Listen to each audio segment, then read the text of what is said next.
So today I'm going to teach you how you can get more of what you want by saying one simple word. It's a two-letter word. That word is no.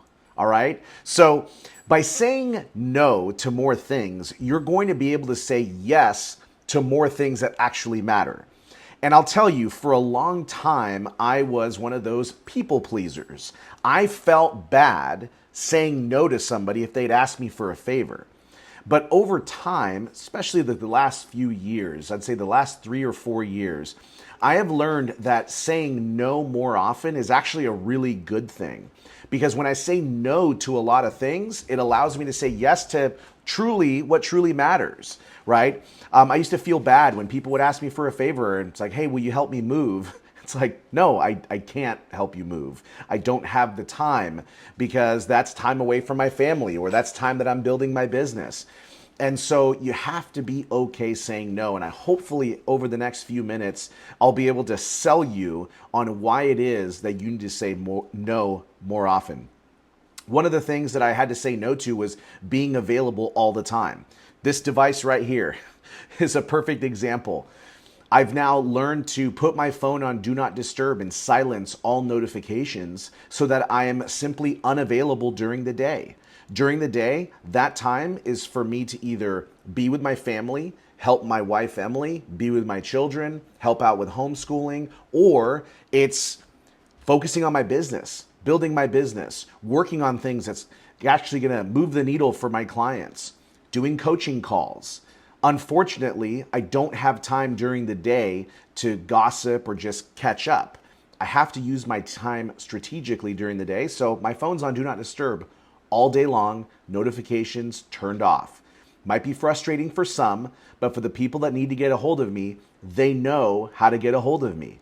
I've put certain boundaries and rules in place so that in case of an emergency and my phone's on Do Not Disturb, my wife, Emily, is still able to get a hold of me.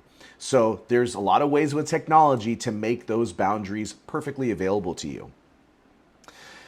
One of the things that I've had to learn to say no to are things that I really found enjoyable, like these late night Netflix binges, where I'd sit around in the evening and watch shows for a couple of hours a night.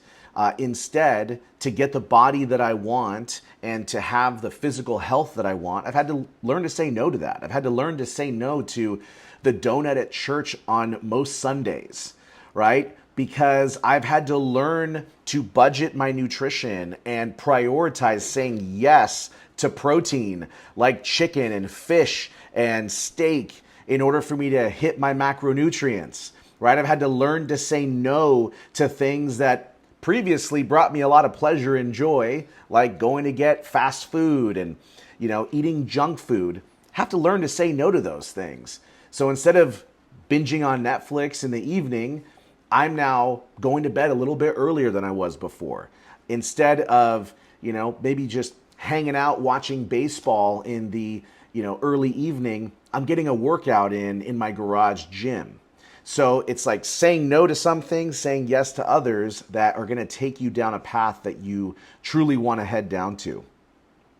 I've had to say no to extra spending on just random stuff that maybe I'm drawn to. And instead I had to say yes to hiring a trainer, right? It's not cheap to get coaching and to get help and get assistance in areas. But I'll tell you what, for a long time, I'm gonna say most of my adult life, physical fitness and my health has been a major weakness. I focused my time entirely on building my business and working on the grind and hustling all the time and really neglected my health. Now at the age of 41, I'm realizing it's really expensive for you to have to recuperate your health. So if you're younger than me, you're in your 20s, you're in your 30s, heck, if somehow you're in your teen years and you're listening to this, I want you to prioritize your health because it gets really expensive when you're my age or older to get that back. So again, had to say no to spending money on extra things. I had to spend money on a trainer so I could get somebody who's smarter than me in that area of life, fitness, build that accountability, give me workouts so I'm just not going at it alone. And so might be important for you to think about, what do you need to say no to so you can say yes to something else and be able to improve another area of your life. You know, so one of the things I want you to kind of reflect on right now, as I've been talking about this word no, no, no, and then occasionally yes, is taking a step back and kind of thinking objectively about your life right now and figuring out, what is it in your life that you right now need to say no to more often? What is that? You know, what is it that's currently distracting you from what truly needs to get done in your life? And unfortunately, but also fortunately, because there is a lot of freedom in this requires you to become incredibly ruthless in the way that you manage your schedule. I have a client who's an accountant, and she wanted to be able to spend more time with her son. She was spending 50, 60, sometimes 70 hours a week in the office. And what I found out about probing her regarding her schedule, she was giving everybody her time. Everybody. Anybody that was a client, they'd call up, they'd be able to get her on the phone and speak with her. And so one of the things that we decided and that I coached her with was having to get her to be ruthless with her time. And she has different levels of clients. She has some clients that pay her thousands of dollars a month for her to work as a fractional chief financial officer. And then she has some clients that maybe pay a few $100s a month that are just ordering some simple bookkeeping services. What we found in doing an audit of her time was that those clients that paid at a lower tier of pricing to her were the ones that were taking the most amount of time from her day. So what we had to do is we had to get ruthless, and we had to put in place some boundaries and had to have some difficult conversations with some of these difficult clients that were requiring a lot of time from her. And so basically the boundary that she put in place was, hey, you're currently at this rate. We're going to provide you some excellent service, but if you need help, you're going to have to speak to one of my team members. I have to dedicate my time to other things in the business, but I have a great team who can help you out. Maybe for you, if you don't have a team, it's just a matter of creating a hard boundary and a hard set of rules where people are not able to access you as freely unless maybe they are a higher tier client. For example, my private coaching clients, those are the clients who, when they send me a text message, I respond the same day. They send me emails, I respond the same day. They want to book coaching calls, they're available. They have access to my calendar.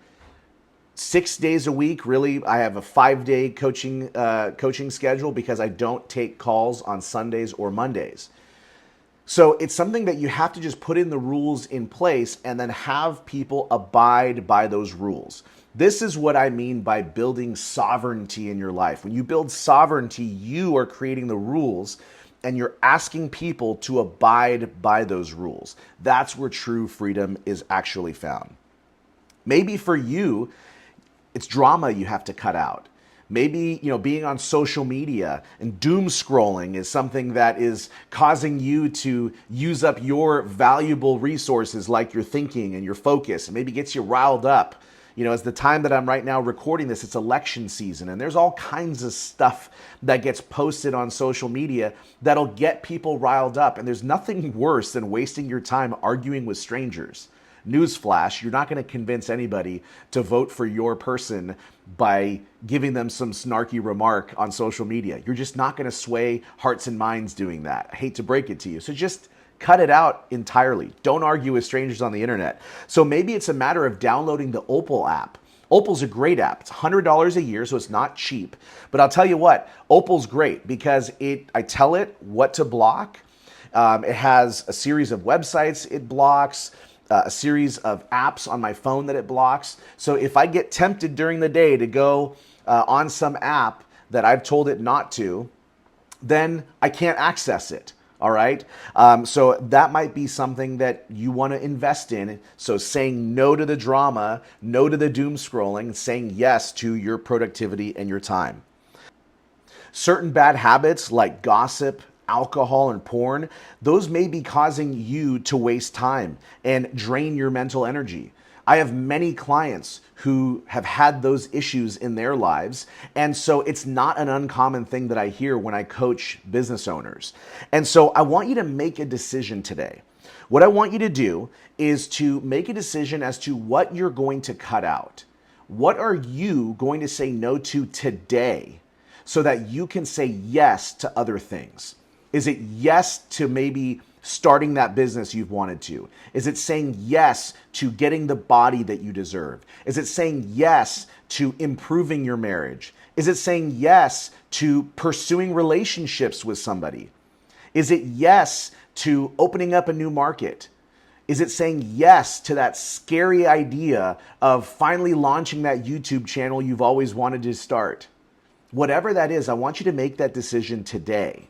Because if right now, after having listened to this, you're inspired into action, don't waste that momentum. Get into action right now. Now, here's the next step. I want you to go to galel.com. I want you to get on my email list, and I want you to read my emails. My coaching, I give via email on that newsletter, and what I want you to do is I want you to schedule a call with me. When you schedule a call with me, what that is, it's a free coaching call. It's basically just my way of giving back and finding some new clients. And at a minimum, if coaching isn't right for you at this time, you're at least going to leave with a handful of strategies that will be personalized to your business so that we can help you get into a better place in the next week, month, quarter, and have an incredible year coming up. All right? Thank you so much for watching. We'll see you again next week.